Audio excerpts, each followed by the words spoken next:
Laura Collins took a sip of coffee as she gazed out the window. From her apartment, she could see Chicago awakening, bustling with morning activity. The city's energy filled her with excitement. "Mom, I can't find my socks." Emma's voice called from the living room. Laura turned around with a smile. "In the bottom drawer of your closet, the pink ones are there." 6-year-old Emma was her everything. 3 years ago, after divorcing her husband James, they had started their life together in this small, modern, and cozy apartment. With interior design as her hobby, Laura had maximized the limited space to create a home for herself and Emma. Colorful paintings adorned the white walls, soft ambient lighting filled the rooms, and photographs of the two of them were displayed throughout. "Found them." Emma came running with a beaming smile, holding up her socks. "That's great. Let's have breakfast. Today's an important day." Laura worked as a marketing director at a prestigious advertising agency. Today she had an important presentation with a client and had been busy preparing. Balancing work and motherhood wasn't easy. She often stayed up late working on materials and woke up early to help Emma get ready. Yet she never showed her fatigue in front of her daughter, always maintaining a smile. "Mom, after school today, I'm going to paint the ocean," Emma said. Laura gently stroked Emma's blonde hair and smiled. "That's wonderful. You do love the ocean, don't you?" Emma Collins was a first grader at a public elementary school. Curious by nature, she particularly enjoyed reading books about animals and the ocean. After the divorce, James still visited once a month, and Emma looked forward to spending time with her father. Fortunately, the two parents maintained a friendly relationship, cooperating for Emma's sake. "Hey Mom, when are Grandpa and Grandma coming to visit?" Laura's smile froze for a moment at that question. "Well, Grandpa and Grandma live far away, so they can't visit very often. Maybe we'll see them at Christmas." In reality, her parents, Helen and Frank Watson, lived in a small town in Michigan, just a 2-hour drive away. Laura's relationship with her parents was complicated. Helen, a former high school teacher, appeared reserved and gentle on the surface, but in fact, she always agreed with her husband's opinions, masking her coldness like a facade. Frank had worked at a local bank for 35 years and was a man with strict, conservative values. In his eyes, Laura's independent life and career in Chicago had always been a source of displeasure. "Emma, get your bag. It's time to go." As Laura watched Emma dash out of the room, she sighed. Emma didn't yet understand the strained relationship with her grandparents. They only met a few times a year on special occasions, and even those times were tense for Laura. Laura had a sister named Christy. Unmarried and living near their parents, Christy worked at a local insurance company. She had grown up as her parents' favorite and always envied Laura's success in Chicago. Even in phone conversations, Christy's voice carried subtle sarcasm. "Mom and Dad talk about you a lot. Why don't you come back home?" she would say, though her voice never conveyed any genuine welcome. Laura kept visits to her childhood home to a minimum. Since childhood, she had been treated as the daughter who never met expectations, especially subjected to harsh criticism from her father. Moving to Chicago for college had been her way of maintaining mental self-defense by keeping distance from her family. When she got married, her parents didn't bless the union, calling it out of her league, and when she divorced, they coldly remarked, as expected. And now, they showed little interest even in their granddaughter Emma, sometimes forgetting to send birthday presents. "Mom, I'm ready." Emma's cheerful voice interrupted her thoughts. Laura regained her smile and took her daughter's hand. "Let's go, princess." Emma continued to wish for a closer relationship with her grandparents. "I want to try Grandma's cookies," or, "I heard Grandpa is good at fishing," she would occasionally say. At such times, Laura tried to answer as cheerfully as possible, despite her complex emotions.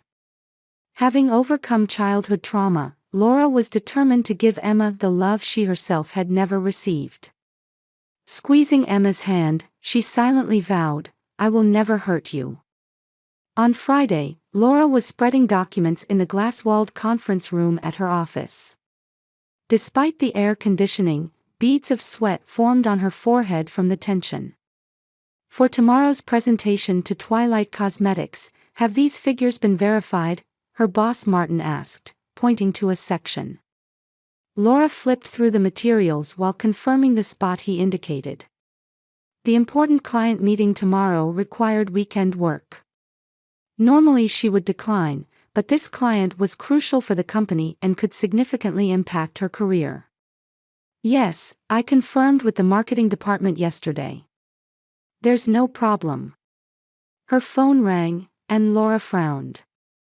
It might be Emma's school. "Excuse me, let me check this." Answering the phone, she heard the voice of Gina, their regular babysitter.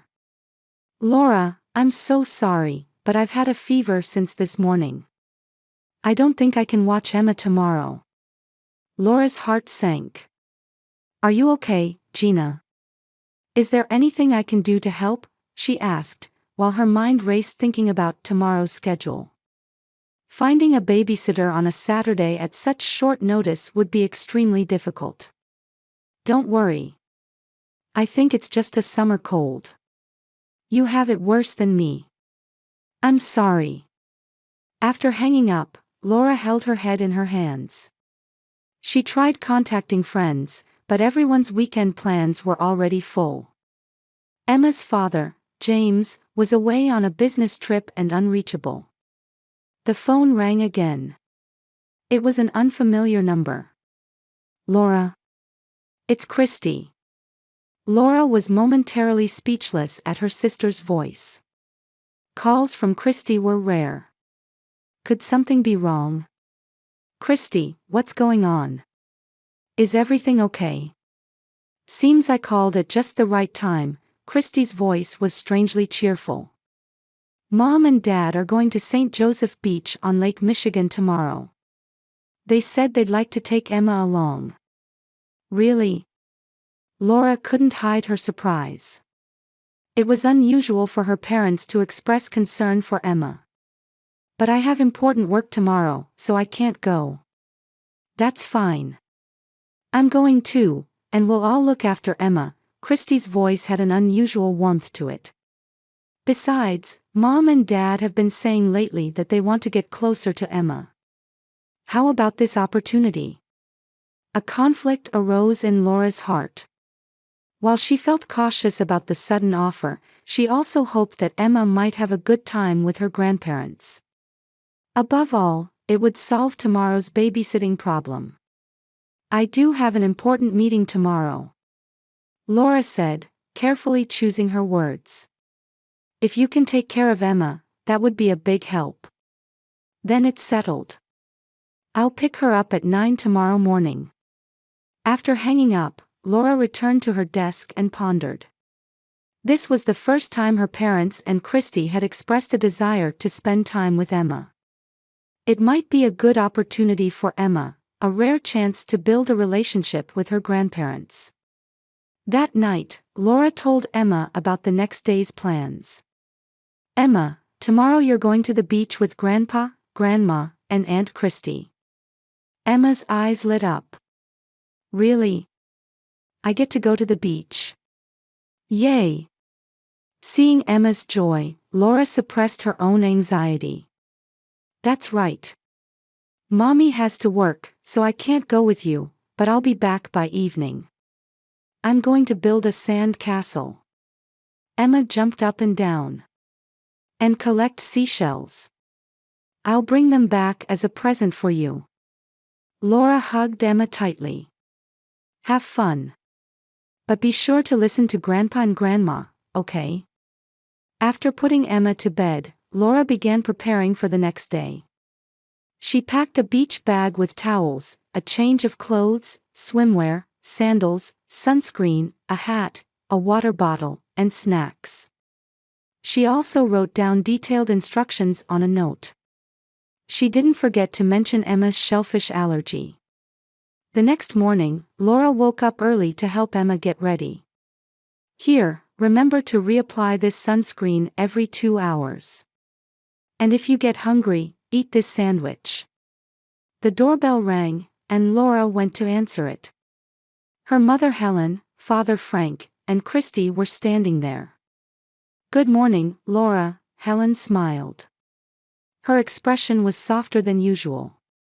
"Good morning. Please take good care of Emma," Laura said nervously. "This bag has everything she needs. Please apply sunscreen every 2 hours. And absolutely do not let her eat any of the foods on this list because she's allergic." Helen rolled her eyes. "Laura, we raise children too, you know. No need to worry so much." Frank honked the car horn. "We need to leave soon or we'll get caught in traffic." Christy took Emma's hand. "We're going to have a wonderful day." Emma waved energetically. "Bye, Mom. I'm going now. I'll bring back seashells." Laura hugged Emma tightly. "Have fun, Emma. Call me right away if anything happens. I'll definitely be back before dark." As she watched the car drive away, a wave of anxiety crossed Laura's chest. But she told herself she was overthinking and prepared for work. The client meeting ended earlier than expected. The presentation was a success, and it seemed the contract with Twilight Cosmetics was virtually secured. Her boss Martin patted her shoulder and said, "Well done." At 6 p.m., Laura dragged her tired body back to her apartment. She was looking forward to hearing Emma's stories. She felt relieved to see her parents' car in the parking lot. Turning the key and opening the door, she heard laughter from the living room. She could also hear the TV. But Emma's high-pitched voice was nowhere to be heard. "I'm home," Laura called out as she entered the living room. Her mother, father, and Christy were sitting on the sofa watching TV. Emma was nowhere to be seen. Laura's heart began to race. "Where's Emma?" "Oh, Laura. Finished work already?" her mother said casually. "Where's Emma? Where is she?" Laura looked around, wondering if Emma might be in the bathroom or kitchen. "Emma?" Her mother seemed to think for a moment, then suddenly widened her eyes and said, "Oh, I forgot." "How terrible." Her mother covered her mouth and began to giggle. Christy also burst into laughter. "I can't believe you actually forgot." The blood drained from Laura's face. "What do you mean?" Her father didn't look up from his newspaper, merely saying, "She was such a quiet child, I didn't notice." "What are you saying? Where did you leave Emma?" Laura shouted. Her voice was trembling. "At the beach, of course," her mother shrugged as if she had simply forgotten an item. "Everyone was tired, and we took our eyes off her for a bit before getting in the car. And then something broke inside Laura." "How can you laugh? You left a 6-year-old child alone at the beach." Christy crossed her arms and said, "You're being dramatic. Emma's a smart kid, she'll be fine." Laura grabbed her car keys with shaking hands. Her entire body trembled with anger and fear. "Are you all insane? What if Emma is in danger?" No one answered seriously. Her mother continued to smile. Her father flipped through his newspaper, and Christy looked at her smartphone. Laura rushed out the door and jumped into her car. Her hands shook so much she could barely insert the key. Her mind went blank with only Emma's image in her thoughts. St. Joseph Beach normally takes an hour and a half to reach. Laura ignored the speed limit and drove at breakneck speed. The sky was gradually darkening. Around 7:30 p.m., as dusk was falling, Laura arrived at St. Joseph Beach. There were only a few cars in the parking lot, and the beach was almost deserted. A strong wind was blowing, and the sound of waves echoed ominously. "Emma!" Laura shouted as she ran across the sand. There was no response. Only the sound of waves and wind came back to her. For more than 30 minutes, Laura ran around the entire beach. The sun had set, and it was beginning to get dark. A sense of despair overcame her. Then, she spotted a small shadow in the rocks near the pier. There sat Emma, hugging her knees, shivering and crying. Her face was covered in sand, her skin sunburned, her lips dry, and her eyes streaming with tears of fear. "It's okay. Mommy's here now." Laura rushed over and embraced her daughter. "Mom. I was scared, everyone disappeared. I called out, but nobody came," Emma said between sobs. "How long have you been here?" Laura held Emma's cold hands tightly. "I was building a sand castle with Grandma and them, then they said they were going to get a snack, told me to wait, but they never came back." It turned out Emma had been left alone for more than 4 hours. She was badly sunburned, had nothing to drink, and was exhausted from hunger and fear. Laura took her daughter to the car, wrapped her in a blanket, and gave her water. Emma's body was cold and trembling. Just imagining the terror a 6-year-old child had experienced alone in the darkness made Laura's heart feel like it was about to burst. Holding Emma in the car, anger and determination grew in Laura's heart. "It's okay now, Emma. Mommy will protect you. I won't ever let those people see you again." Emma gradually began to calm down in her mother's arms. However, the shadow of fear in her eyes did not seem likely to disappear easily. "Mom, why didn't Grandma and them come back? Did I do something bad?" Those words shattered Laura's heart. "No, Emma. You didn't do anything wrong. Grandma and them did something wrong." Laura kissed Emma's forehead and vowed never to let her experience such pain again. Laura took Emma to a local emergency medical center. The doctor's diagnosis was mild dehydration, sunburn, and psychological shock. The attending physician spoke in a low voice to Laura. "I understand the child was abandoned alone at the beach. Could you explain the situation in detail?" After Laura explained the situation, the doctor frowned. "This is clearly child abandonment. We may need to report this to the police." While Emma was being treated, Laura called her parents and Christy. Her voice was ice cold. "Emma is in the hospital. Come immediately. Otherwise, I'll report this to the police."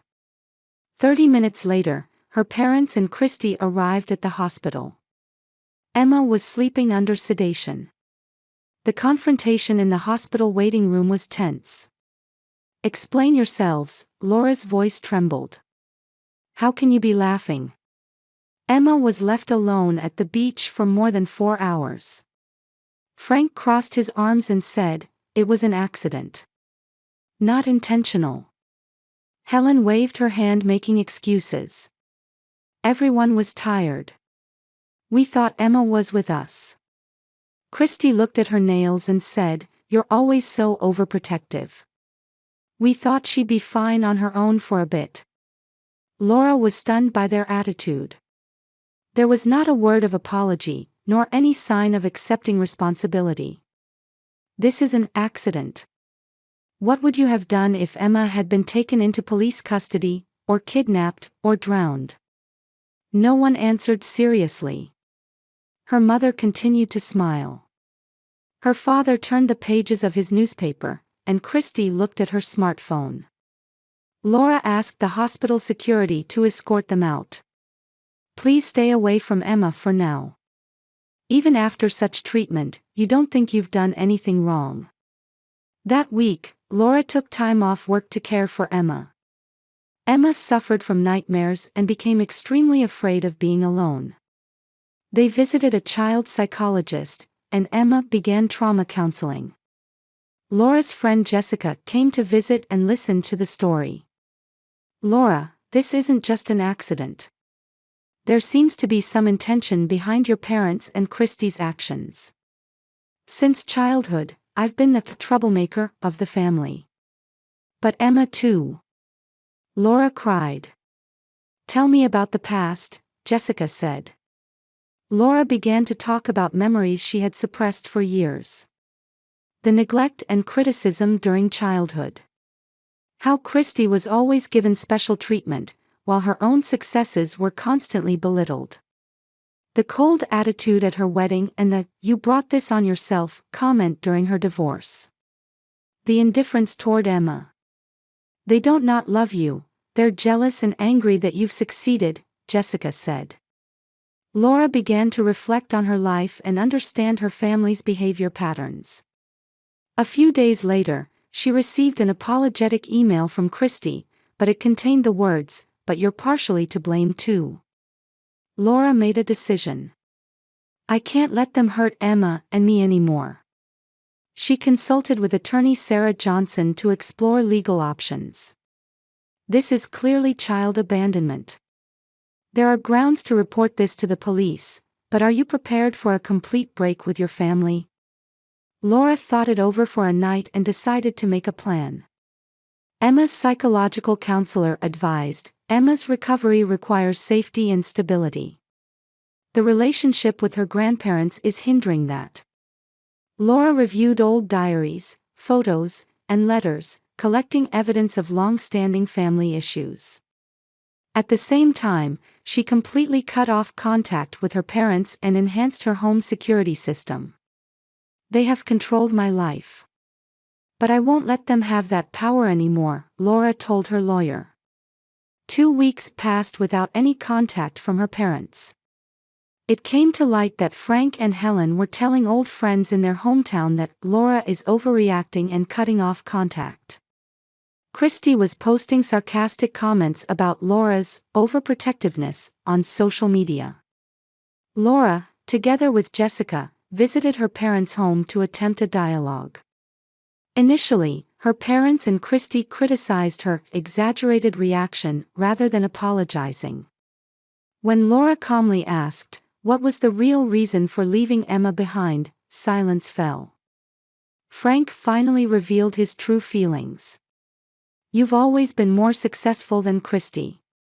Always perfect, climbing up on your own. Never relying on us, becoming better than us. And your daughter seemed like she'd turn out the same way. We just wanted to teach her some humility." Helen continued, "You live so well even after your divorce. Without our help. That was so irritating." Christy admitted her jealousy, saying, "You were always special. Always the center of attention. I just..."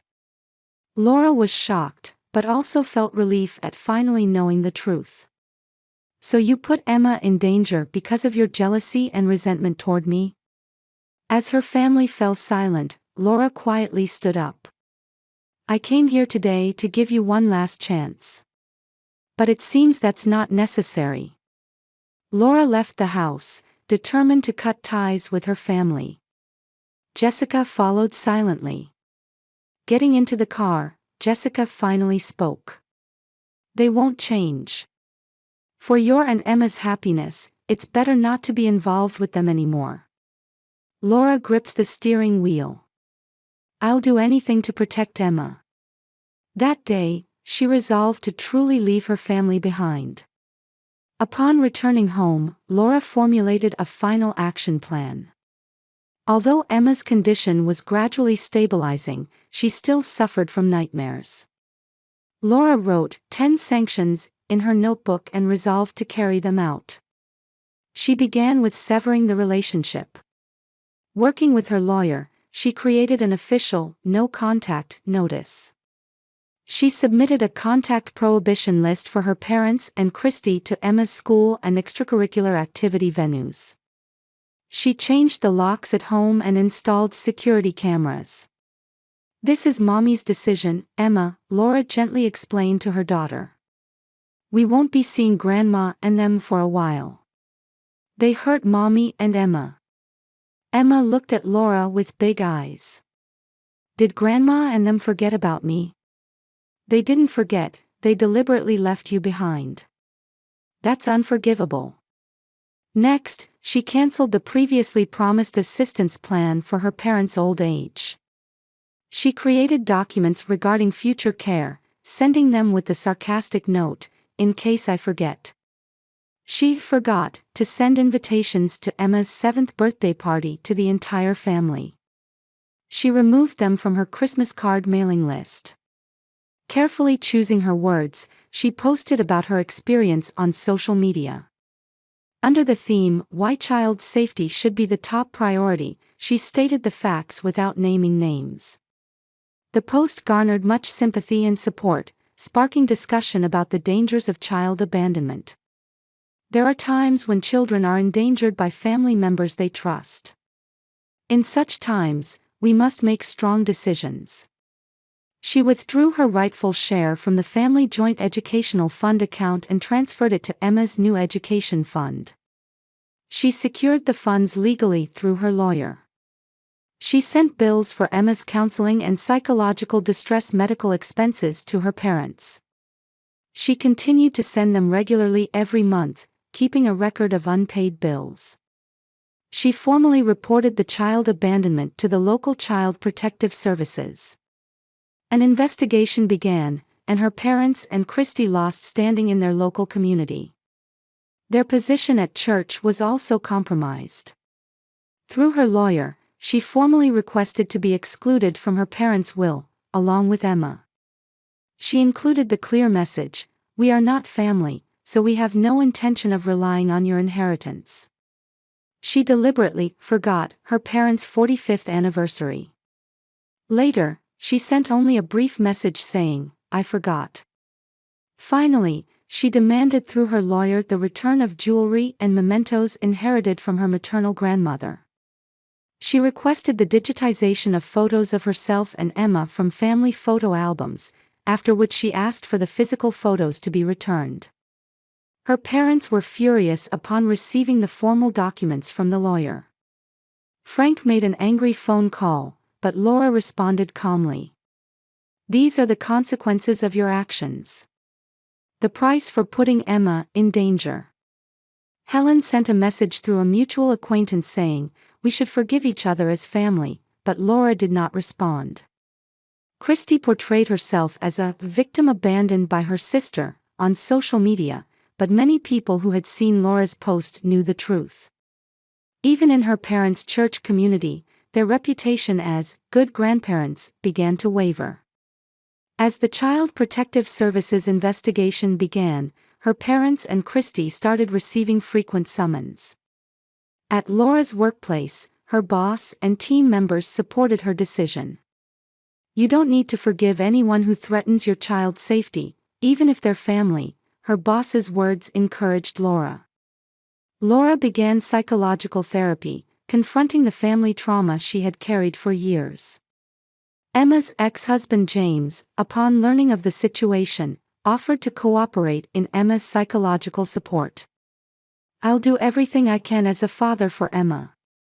"I support your decision too," James said. Laura's friends supported her and Emma as chosen family. Everyone gathered for birthdays and holidays, spending warm times together. With the help of her psychologist, Emma gradually recovered and stopped fearing the beach. Laura joined a support group for child abuse survivors and learned from others' experiences. She gained a new understanding that blood ties do not define family. 6 months later, Emma was able to play with friends at school and sleep peacefully at night. "Mom, today Sally invited me to her birthday party. It's a beach party. Can I go?" "Of course, Emma. This time Mommy will go with you." Moved by Emma's courage, Laura was determined to overcome her fears and build a new life. A year later, the Child Protective Services investigation was completed, and an official warning was recorded against her parents and Christy. Laura's social media post was shared among many parents as a child safety awareness article. Rumors circulated that Frank and Helen's 45th anniversary party was a sad affair, with many friends suddenly busy and unable to attend. Christy lost reputation at her workplace and missed an opportunity for promotion. Laura successfully completed a major project at the advertising agency and was promoted. Emma's 8th birthday party was attended by many friends and chosen family, celebrating joyously. As a final sanction, Laura sent a short letter to Frank and Helen. "Recently, Emma and I spent a wonderful day at the beach where you abandoned her. She is no longer afraid. We have moved forward. Without you. Laura." After sending this letter, Laura felt complete release for the first time. During a picnic with Emma, Laura said, "We are a strong family of two. A real family consists of people who love and protect each other." At Emma's words, "Mom, I'm happy," Laura smiled with tears in her eyes. Their new life had finally truly begun. 5 years later, Laura was looking out the window of her office. Chicago's skyline was bathed in the sunset, spreading a beautiful orange scene. A nameplate reading, "Executive Director," gleamed on her desk. After the success of a major campaign, Laura had been promoted to executive director at the advertising agency. Though the responsibilities were heavier, the job satisfaction and stable income brought great peace of mind to her and Emma's lives. "May I knock?" Laura smiled at the low voice from beyond the door. "Come in, Michael." Michael Baker was a tall architect with kind eyes. They had met at a charity event 2 years ago and had been engaged for 6 months. He had built a good relationship with Emma, and they were gradually creating a new family form. "Can you leave early today?" "Emma's swim meet starts at 7, Michael said. "Yes, I'm just finishing up. Let's go together." Emma had grown into a healthy, bright girl. Having overcome the beach trauma, she was now the ace of her school's swim team. Laura was amazed by her daughter's strength every day. "I'm truly amazed by Emma's strength and resilience," Laura often told friends. "She overcame difficulties and turned them into strength." Meanwhile, Frank had been repeatedly hospitalized for health issues. After a heart attack, he needed major surgery and had fallen into a state requiring care and support. Helen was exhausted from caring for her sick husband alone and was isolated in the community. Former friends had gradually distanced themselves after hearing the story of abandoning their granddaughter. Christy refused to care for her parents, prioritizing her own life. Without financial support from her parents, she was forced to become financially independent for the first time. All three blamed each other, and family relationships deteriorated further. Frank's medical and care expenses rapidly consumed their savings, and they eventually had to move into an expensive nursing home, but there were few visitors. One night, as Laura was helping Emma with her homework, the phone rang. It was an unfamiliar number. "Hello, this is Laura Collins." "Laura." It was her mother's voice, which she hadn't heard in a long time. "Your father is critically ill. He says he wants to see you one last time." Laura was momentarily speechless. She hadn't had any contact with her parents for 5 years. "I'll think about it," she answered briefly and hung up. That night, after Emma went to bed, Laura discussed it with Michael. "What are you going to do?" Michael gently asked. "Honestly, I don't know. They put Emma in danger." But the next day, Laura talked with Emma. "Grandpa is sick. He might pass away soon. Mommy is thinking of going to see him." What do you think? Emma thought seriously with a grave face. I don't want to take care of them, but I think it's okay to say a final goodbye. Laura visited Frank's hospital room. She wasn't expecting an emotional reunion. In the hospital room, Frank said in a weak voice, "So you didn't forget." Laura calmly replied, "Just as you didn't forget me, I haven't forgotten what you all did to Emma." Helen tearfully asked, "Won't you forgive us?" Forgiving and forgetting are different things. I forgive you. But you can never enter our lives again. Christy was waiting in the hallway, but when she met Laura, she said sarcastically, "So you came after all. This completely ends our relationship. After father passes away, don't contact me at all," Laura told her. Christy objected, "In the end, aren't you the same? Abandoning family when they're in trouble." I don't abandon family when they're in trouble.